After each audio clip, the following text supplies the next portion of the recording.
গতকাল একটি অনাকাঙ্ক্ষিত এবং একই সাথে এটি খুবই দুর্ভাগ্যজনক একটি ঘটনা ঘটেছে। সেটি হচ্ছে জগন্নাথ বিশ্ববিদ্যালয়ের মেধাবী শিক্ষার্থী পরিসংখ্যান বিভাগের এবং একই সাথে বাংলাদেশ জাতীয়তাবাদী ছাত্রদল জগন্নাথ বিশ্ববিদ্যালয়ের আহ্বায়ক কমিটির সদস্য মোহাম্মদ জুবাইদ হোসেন, আমাদের 19-20 সেশনের শিক্ষার্থী, টিউশনি করতে গিয়ে যে বাসায় তিনি পড়াতেন সেখানেই তিনি দুর্বৃত্তদের ছুরিকাঘাতে তিনি শহীদ হয়েছেন।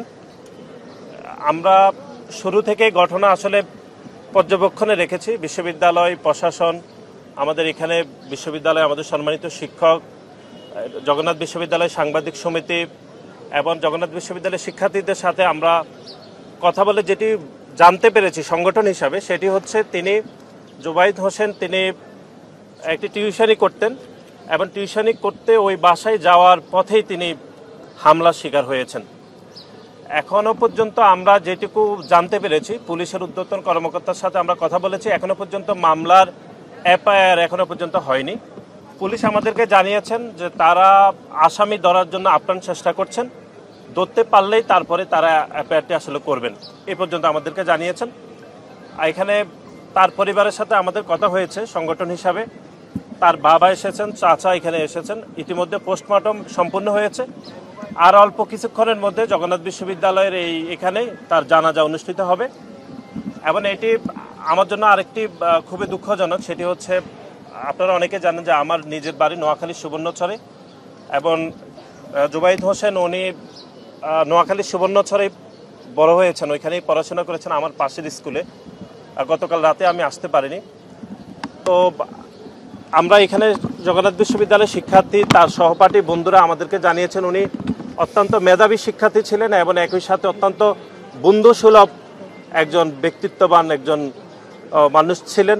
তার এই অনাকাঙ্ক্ষিত মৃত্যু এটি কোনোভাবে মেনে নেওয়া যায় না। আমরা বাংলাদেশ জাতীয়তাবাদী ছাত্রদলের পক্ষ থেকে পুরো ঘটনার যেন কোনো দোষী বা কোনো অপরাধী যেন পার না পায়, সেই জন্য আমরা পুলিশের সাথে কথা বলেছি, বিশ্ববিদ্যালয় প্রশাসনের সাথে আমরা কথা বলছি।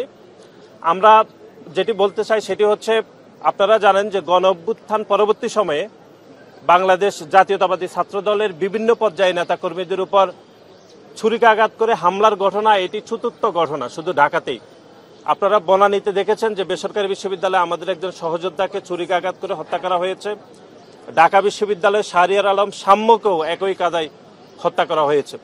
এবং এই বিশ্ববিদ্যালয়ে এই মাসের 3 অক্টোবর আমাদের হাসিবুর রহমান তিনি একটি অনাকাঙ্ক্ষিত মৃত্যুজনিত কারণে হয়েছিল এবং যিনি গণ অভ্যুত্থানে একদম সম্মুখ সারিতে অংশগ্রহণ করেছে। এবং গতকাল একই ঘটনা জগন্নাথ বিশ্ববিদ্যালয়ের ছাত্রদলের উপর, যেটি মোহাম্মদ জুবাইদ হোসেনের উপর হয়েছিল।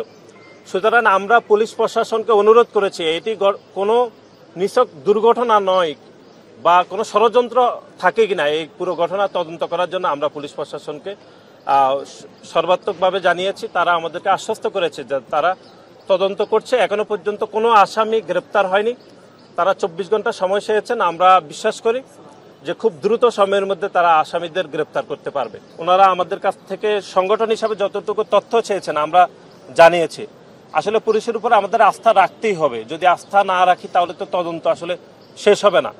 আমরা বিশ্বাস করি যে পুলিশ খুব দ্রুত সময়ের মধ্যে দোষীদের গ্রেপ্তার করবে এবং বিচার প্রক্রিয়া এগিয়ে নেওয়ার জন্য পুলিশ ভূমিকা রাখবে। ইতিমধ্যে বিশ্ববিদ্যালয় প্রশাসনও আমাদেরকে সর্বাত্মক সহযোগিতা করছে। আর আপনি যেটি বললেন এটি খুবই দুঃখজনক যে 5 তারিখের পর থেকে শুধু ঢাকাতেই 4 জন ছাত্রদলের নেতাকর্মীকে ছুরিকাঘাত করে হত্যা করা হয়েছে। সুতরাং এটি যে নিছক দুর্ঘটনা নয় বা পরিকল্পিত কোনো হত্যাকাণ্ড কিনা, সেই বিষয়টি আমরা পুলিশ প্রশাসনের কাছ থেকে নিশ্চিত হতে চাই যে এটি দুর্ঘটনা নাকি পরিকল্পিত হত্যাকাণ্ড নাকি অন্য কোনো রাজনৈতিক ষড়যন্ত্র থাকতে পারে, এটি আমরা পুলিশ প্রশাসনে আসলে ভালো বলতে পারবে। আমরা পুলিশ প্রশাসনের উপর আস্থা রাখতে চাই। যদি আমরা আস্থা আসলে না রাখি তাহলে এই তদন্ত ব্যাহত হতে পারে বা তদন্তের সঠিক রিপোর্ট আসলে আমরা নাও পেতে পারি।